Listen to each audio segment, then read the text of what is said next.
Po, sa i përket vendimit të gjykatës kushtetuese, mendoj që ka qenë i pritshëm, sepse ne si subjekt politik, nëpërmjet deputetëve të Aleancës për Ardhmërinë e Kosovës dhe kryetarit të Aleancës për Ardhmërinë e Kosovës, zotit Haradinaj, ne i kemi vënë ndjeni se kanë shkelë rregulloren e kuvendit, sepse konstituimi i kuvendit mund t'jetë i plot fuqishëm me zgjedhjen e kryetarit, nënkryetarëve, të gjithë nënkryetarëve, 5 nënkryetarëve, dhe kështu që në këtë rast ne kanë bën shkelje të rregullores së kuvendit dhe me të drejtë vendimi i gjykatës kushtetuese e ka konsideruar jo të konstituar kuvendin e Republikës Kosovës. Prandaj ne si subjekt politik në plotni e mbështesim vendimin e gjykatës kushtetuese dhe çdo njëri deputet apo subjekt politik duhet që ta respektoj vendimin e gjykatës kushtetuese. Po unë mund të them që vetëm një njeri i krisun mund mos të respektoj vendimin e gjykatës kushtetuese, sepse ne është mbredha e ligjshmërisë të Kosovës dhe në këtë drejtim unë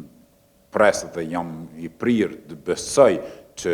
çdo subjekt politik, çdo deputet i Parlamentit Kosovës ta respektoj vendimin e gjykatës kushtetuese. Mirë po ne kemi parë me vedije po e shkelin gjykatën kushtetuese, rregulloren e kuvendit vetëm për të fituar në kohë, sepse nuk i kanë numrat as për konstituimin e kuvendit, por nuk i kanë numrat edhe për krijimin e qeverisë. Dhe unë mendoj që kjo stërzgjatje, kjo kokëforci e zotit Kurti është që të përfundojnë zgjedhjet lokale dhe pas zgjedhjeve lokale vendi të shkon në zgjedhje. Jo, sa i përket konstituimit të kuvendit, duke u kthye në ata prej ditës parë, mendoj që nuk është interesuar subjekti i lëvizjes vetëvendose të bëjë konstituimin e kuvendit, dhe unë mendoj që shumë më para do të shkojmë në zgjedhje sesa në ndonjë zgjidhje, sepse nuk është vullneti i lëvizjes vetëvendosjes për të marrë përgjegjësi, dhe ju e shihni që i ka 42%, por kokëforcia e tij, fyrja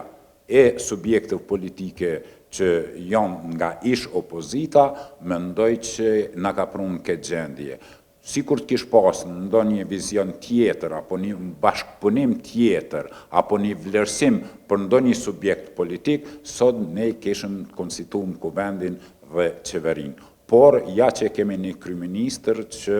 dominon interesi vetanak, dominon ajo egoja e tina dhe sot e ka prunë Kosovën në këtë gjendje çfarë edhe qytetarët